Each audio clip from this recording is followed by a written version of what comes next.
Welcome to the PA Books Podcast. PA Books is a production of PCN, the Pennsylvania Cable Network. This program features interviews with authors of books on Pennsylvania people, history, sports, business, nature, and politics. We hope you enjoy this podcast.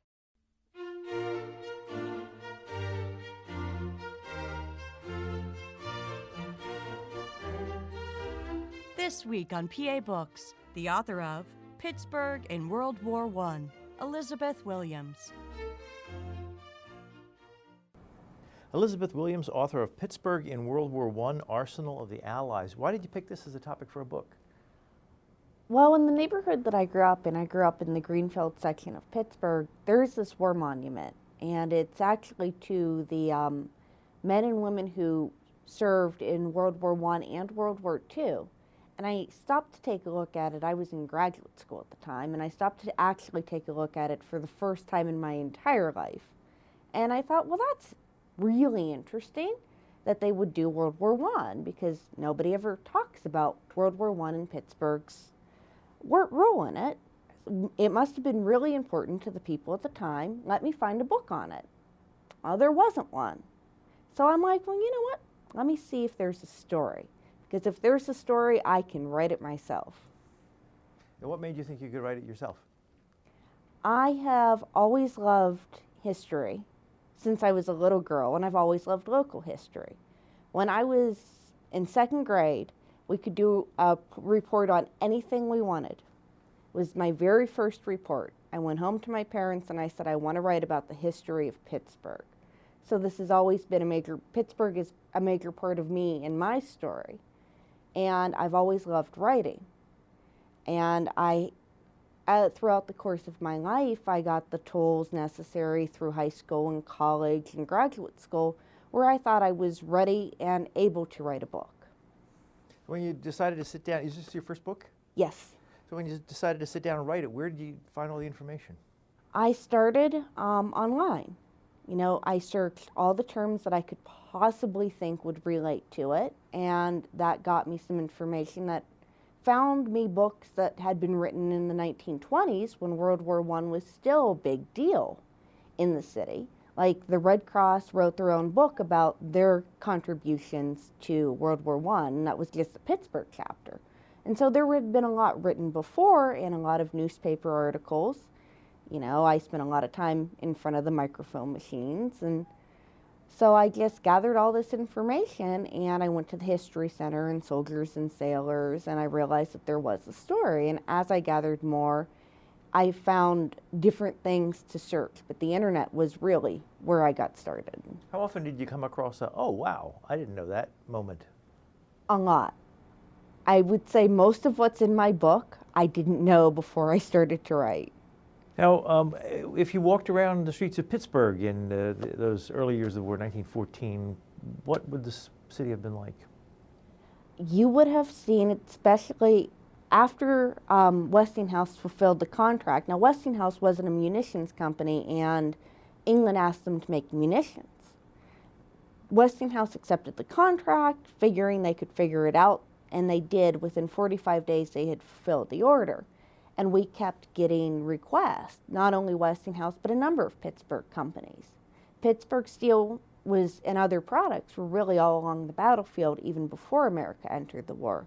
So in 1914, 1915, you would have seen a city bustling with industry.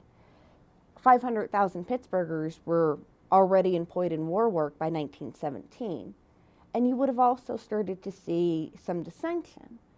Like the German citizens of Pittsburgh, we had a very large German-American community, and some of them were second or third generation, but they lived in German neighborhoods. They spoke German, and you know they felt ties to the fatherland.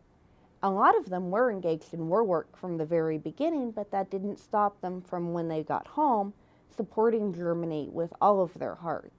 They wanted America to enter on Germany's side or at least stay neutral. And they even held fundraisers for war relief for the German and Austro-Hungarian empires. Your book starts off with a chapter on the Red Cross in Pittsburgh in the First World War. Why did you start off that way? Because I felt like that was the chapter I actually wrote first. And I always had it in my head that this needed to be first because I thought that the Red Cross was exceptionally impressive, perhaps even more impressive, like our industrial side was really impressive. But the Red Cross, I mean, in Pittsburgh, it went from being barely staffed and absolutely nothing to being the largest chapter in America within a month. And I thought that was really impressive, and the work that they did was incredibly impressive. And I wanted to show different sides other than industry. What kind of work did they do? They worked with the appellate board, and they helped immigrants understand their draft notices and help them even sometimes get out of the war, or even if they had to go to war, men who couldn't read and didn't understand, they helped represent them in Allegheny County. And they also held knitting drives, which I thought were very interesting, where women would basically buy their own yarn and follow Red Cross patterns and donate it back so that the men from Pittsburgh on the war front could get sweaters. And that caused a big problem because demand far outstretched the supply of sweaters, so women were getting letters from their sons, husbands, brothers, saying, I don't have a sweater, I'm really cold over in France. And this caused a little bit of tension, so the Red Cross decided to start giving out sweaters before they even left Pittsburgh, so that they'd make sure that they had them. They also worked with local children. Every school in the city of Pittsburgh was a junior Red Cross auxiliary. And these kids were taught how to obey the U.S. government food regulations. They were taught school garden. They were taught sacrifice. They made things for war refugees. They made things for soldiers on the battlefront. So they did a lot of really interesting and a lot of really good work here. Any of the Red Cross volunteers go overseas? Yes. What they do over there? Nursing mostly. Did women get involved in the industry and working in the manufacturing plants like they did during World War II? Yes. Actually, on my book cover, there's a picture of a Westinghouse worker, a woman Westinghouse worker filling a grenade.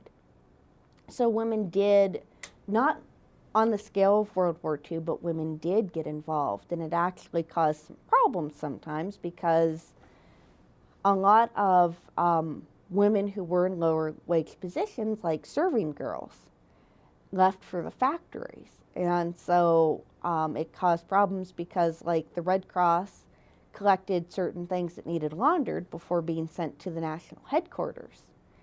Nobody knew how to do laundry because the wealthier women in the Red Cross never had to do it, and all the serving girls were working in the factories. So was there a labor shortage that caused them to need hire women in the factories? There was a bit of a labor shortage because a lot of the men did go overseas, and they sent letters home encouraging other men to go overseas, which were published in the newspaper.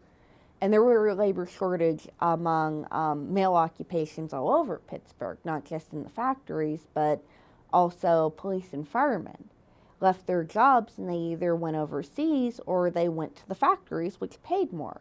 When did the Army start drafting people for the war? 1917. Did they draft a lot of them? Yes. There was a lot of drafts, and there were a lot of men who were gripped with a very patriotic fervor, and they did enlist. And some of them, including, one of my favorite stories is William Thaw, who actually didn't enlist in 1917. He was very wealthy. He came from a very wealthy family. In 1914, he dropped out of Yale. 1913, 1914, he dropped out of Yale and convinced his father to buy him a hydroplane. And he flew around the country offering rides. His brother Alex invented an automatic stabilizer that was entered into a French contest. So William, Alex, and his mother and his sister went to France, and that's when the war broke out in June of 1914. William sent his mother and his brother and his sister home, and he donated his plane to France, and he wanted to be in the French aviation service. The French were not about to accept this upstart American kid who was willing to ignore his own country's neutrality in order to enter the war. So they told him no. They took his plane, but they told him no. And so he joined the French Foreign Legion, and he did well in the French Foreign Legion, but he considered it really boring. Dodging cars on Broadway in New York was much more exciting than being shot at. And so he heard that an acquaintance of his, a Lieutenant Brocard, I believe, was stationed in a town near him. So he went AWOL, and him and a couple of his buddies went to Lieutenant Brocard, and they begged to be part of the French aviation service. So in December of 1914, Thaw became the first American who was accepted into the French aviation service. That was the Lafayette Escadrille? Mm-hmm. How many missions did he fly? I mean, what was the job like? He flew on a number of missions, and he won a number of citations, not only from the French government, but later from the American government when America entered the war. The Lafayette Squadron was transferred under American command. Did he survive the war? Yes. His brother did not. Alexander joined the war when he turned 18, and America had entered. And his brother was killed on a flyby mission. And he just got really unlucky because Alexander died, but his passenger survived, and so did his dog. Alexander's plane had a special seat for his dog, and the dog did survive. Well, what about labor unions? What kind of role did labor unions have at the time? Labor unions were a funny sort of business in Pittsburgh, and there's always been a sort of love-hate relationship with the labor unions. And, my grandfather was a steel worker, and he always said they did a lot of good work before they overstepped. But at the time, 1916, 1917, labor unions were just starting. And in 1916, there were a number of strikes, like the big Westinghouse strike of 1916. It came really close to turning into a general strike. And after the war, it's really interesting because labor unions, after the Americans entered the war, labor unions they couldn't do a whole lot. They didn't have a whole lot of power because it was illegal to strike. Sometimes you did, like in 1917, J&L workers went on strike. And they were branded as unpatriotic, almost treasonous. The president supported them, but it very well could have gone a different way. And the president sent negotiators in to make sure they got back to work. How did industry change when the U.S. entered the war, 1917? We had to make more. And we had to start recruiting more people to our factories because now the American government wanted supplies too. And we had to sort of prioritize who got what first. And factories were open 24 hours a day, 7 days a week, and they were constantly staffed and people were just constantly changing out. Making a lot of money? Yes. Pittsburgh companies became very, very rich because of the war. What were the newspaper articles like? What's it like reading them? How was the war reported? Very dramatically. One of the things that I love most about this time period is everything was very intense and very, very dramatic. It wasn't World War I, or it wasn't the World War. It was the war to end all wars, a fight for democracy against barbarism. And so it was reported very dramatically and very much, pro-American. Will you tell me about Mary Reinhard? Yes. She was the American Agatha Christie is what she was known as, even though she started writing before Agatha Christie. She was a Pittsburgh girl who wrote mystery novels.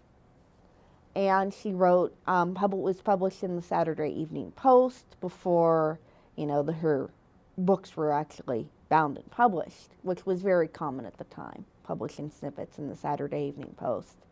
When the war broke out in 1914, she decided it would be she was a mother of 3, and she decided it would be great fun to go over and be a war correspondent. Her husband disagreed, but she eventually got him to relent, and she was shipped over to London to report for the Saturday Evening Post. Now, getting to London to be a war correspondent didn't mean you'd actually get to be one. It just meant that you'd have a shot. But she managed to convince, she met the head of the Belgian Red Cross, and she managed to convince him that since she was a nurse, she could really give Americans a great point of view that male reporters couldn't. And she ended up being one of the first Americans behind British lines, and she was the first woman to enter the no man's land behind American and British lines. She was the first American to interview the Queen of England, the King of Belgium she had an interview with, and she did a lot of firsts, and she was really cool. And she intended to write articles to keep America out of the war when she arrived. What she saw in Europe made her very, very staunchly pro-war, and very staunchly that America needed to enter and we needed to liberate Europe. Were you able to find articles that she wrote? Yes. How do they read? She was a very gifted writer, and she really knew how to tug on her readers' heartstrings. The one that I quote was The Altar of Freedom, which was one of her most famous war articles. And it basically, she said, I am a woman, I cannot go over and die for my country, but I'm giving my son to the war. And I feel like American mothers, it's going to be hard, but we need to pull together and we need to support the men. They need to go and do this because mothers are losing their sons. Well, will you tell the story about the testing of the gas mask? You write about a fellow by the name of Clayton, who was willing to be the first person to test this new type of gas mask? Yes. James Garner at the Mellon Institute, I believe, was working on how different types of solvents that could absorb gas because of the coal mines in the area, actually. And when he found out that the Germans were using gas as an attack, he started working on a way to make it into a mask. And his wife designed the first masks. And Garner and his assistant, Clayton, were very sure that the science held up. But that's one thing. And Garner, from newspaper reports, managed to figure out he managed to guess what types of gases the Germans were using so that they could really test it. And, the science was sound, but it's one thing to think that the science is sound in theory. It's another thing to sit in a room that's being pumped full of poisonous gas and trust your life to the gas mask. And his assistant volunteered to do this. How'd it turn out? The gas mask worked, he survived, and the British government ordered a bunch. Was there any evidence of spying or sabotage going on in the factories at the time? That was always the biggest fear, especially given the Germans worked in the factories. And very early on, the companies attempted to root out as much of that as possible. So there were spies that were arrested, but whether or not they were actually doing anything is, of course, always up for debate. One spy was arrested in Chicago, and he definitely did have factory blueprints. But the idea that the Germans would infiltrate and the Germans would spy was such prevalent fear, I actually found a children's novel dedicated to what happened, after the Germans managed to take over the country and the last stand at Pittsburgh because of German spying. So it was a very real fear. Would you tell the story about the 351st Field Artillery? The 351st was an African-American unit in the war that really should never have existed. They were a bunch of African-Americans from Pittsburgh who had enlisted in the war, and they had dreams, like everybody else who enlisted, or a lot of other people who enlisted, of fighting for freedom and democracy over in Europe. When they got to camps, they found out a number of them were well educated. Some of them even Ivy League educated men. They got to their camp and they found out that they were going to be stevedores and they were basically going to dig trenches and do the manual labor. And they didn't think that was very fair. They thought that, they were as smart or smarter than a lot of the white men who were able to have more of a prominent role in the war. And, they wanted to see action just as much as anybody else. So they wrote letters back home, and Pittsburgh had a very old African-American community, which was very well established in the Pittsburgh Courier. And so these men and women, a lot of the time, were so angry that the boys that they had sent off to war were being treated like that, they went to the U.S. government. And it's important to note that the men who wrote the letters back to Pittsburgh to try and get help, they could have been court-martialed. Instead of being court-martialed, the U.S. government had them form the 351st Field Artillery Unit, and they were sent down to Georgia, and a couple of them even got officer training. And they were so well liked by generals and those above them that when they went to recruit, they asked the men, where in Pittsburgh can we go to recruit more for this unit, because you guys are such a great example of what African-American men can do. I'll read you this. They left for France June 1918, but they had a commanding officer, Colonel Wade Carpenter, and he in civilian life was a Mississippi plantation owner. And he said to his men, "You are all liars and thieves, but you can't help that. Your ancestors before you, as always, had to steal food and lie for each other to live, avoid punishment or death. It's in your blood and you can't help it." And he was put in charge of the African-American Yes, unit? because that seemed like a really great idea. And in reality, in the U.S. government's defense, and a couple of the sources even brought this out, they were so scrambling. They were putting anybody anywhere. They weren't really checking on qualifications. And they even managed to change that man's mind by the end of the war. What did they do in Europe? Not much. By the time they got to Europe, the war was pretty much over. They fought in a couple of skirmishes, but... And there was, you also write about a gentleman by the name of, is it Bill Enright? He was the first gentleman from Pittsburgh killed in the war? Yes, Thomas Enright. Thomas Enright, sorry. Yes. Enright was born to an Irish working class family. He was his parents' first child born in America, and he was, I think, one of 7. And he had actually joined the Army before the war, a long time before the war, and he'd already served a tour by 1916.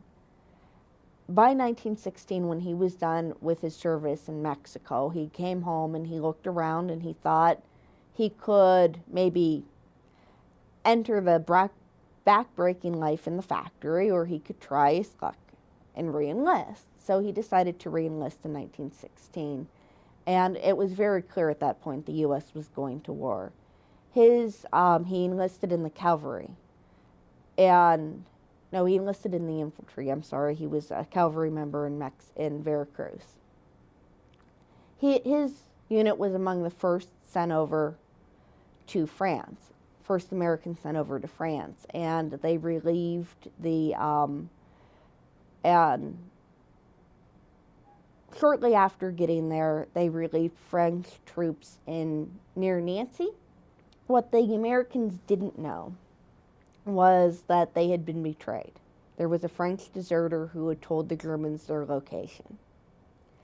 And so that night, the Germans started shelling them.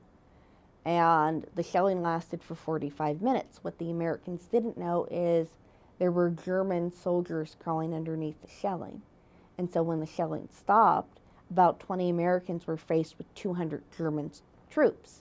And it really didn't end well for the Americans. They'd never faced war like this before. And the raid lasted, the Belmont raid, which is what it became known as, lasted about 20 minutes on total. And a number of Americans had been captured. Some were, and 3 were dead, including Thomas Enright, who was, there's of course always going to be debate because nobody knows who was killed first, but Pittsburghers like to say that Thomas Enright was the first killed, and he was a martyr for democracy. And it was General Pershing made the decision that he didn't want during the war Americans to see caskets draped with flags coming home. So he had them buried in France with high honors. And later, Enright's body didn't return to Pittsburgh until 1921. But it's really interesting to see even a few years, because the war ended in 1918, a few years later, how attached Pittsburghers still were to the war and everything that had been sacrificed. Enright's body was laid in state in Soldiers and Sailors Memorial Hall, and thousands filed past his casket to pay their respects to this martyr for democracy, one of the first men who died.